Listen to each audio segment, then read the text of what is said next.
budget we are approving today is fundamentally driven by our commitment to our school system. It is truly an education-first budget. And that commitment required us to take extraordinary measures. Increase property taxes over the charter limit, exceed maintenance of effort for our school system by almost $90 million, and significantly increase recordation taxes.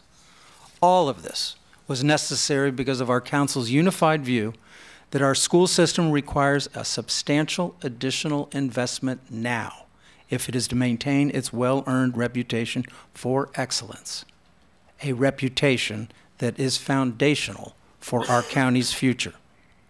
But for the first time in my 10 years on the council, the nature of that investment was radically altered from what had been originally proposed. In a world of finite dollars, we could not fully fund negotiated contracts and at the same time provide funding desperately needed for the classroom.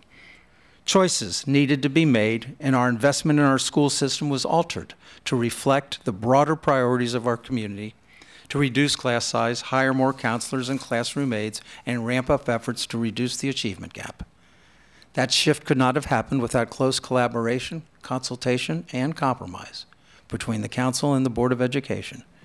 And it could not have happened without our council making it clear that if we were to exceed maintenance of effort by such a huge amount, we must have a new compact with our school partners. This budget marks such a moment. The cooperation that is the hallmark of this budget should be the blueprint for the future. This budget, unlike the county executives, provides 100% of the school system's funding requests for capital improvements for the next 6 years.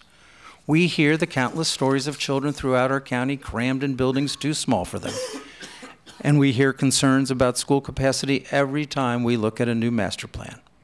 We address those concerns by providing funding for the construction of over 12,000 new seats in schools across the county. Maintaining our existing infrastructure is also critically important, so we provided substantial increases for new roofs, HVAC systems, and the like. In all, the council increased school construction funding by $160 million more than the county executive's budget would have provided. We did not take these steps lightly. Asking our residents to pay more in taxes is never the first option. In fact, it is the option of last resort. The bottom line is that we could not meet the legitimate needs of our school system without increasing taxes. But at the same time, we rejected county employee contracts that simply were not sustainable.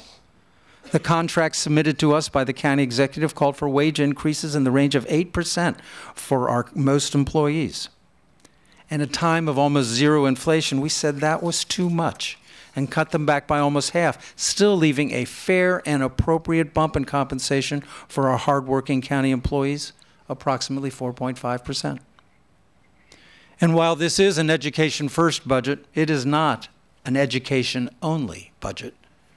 We address critical priorities ranging from basic core government responsibilities such as maintaining our streets in good repair, funding additional police officers and fire and rescue personnel, to helping those in need by significantly strengthening our safety net.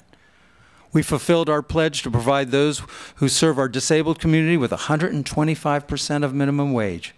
We added staff to address pressing environmental issues. We provided funding to end homelessness for our veterans and additional rent subsidy for those who need them.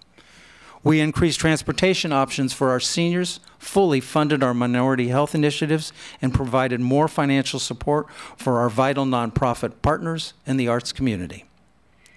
I am particularly pleased that our budget includes a number of important initiatives, including all-day bus service for the Tobytown community, expanded food distribution programs to combat hunger among low-income school kids and seniors, free bus service on Saturdays for seniors, and more funds to remove stumps and care for our trees.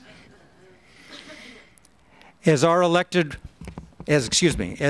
elected representatives, our first responsibility to you, our residents, is to take care of what is vital to the prosperity of our county. I believe we have met that obligation with this budget, and we will have a stronger county, a better county as a result.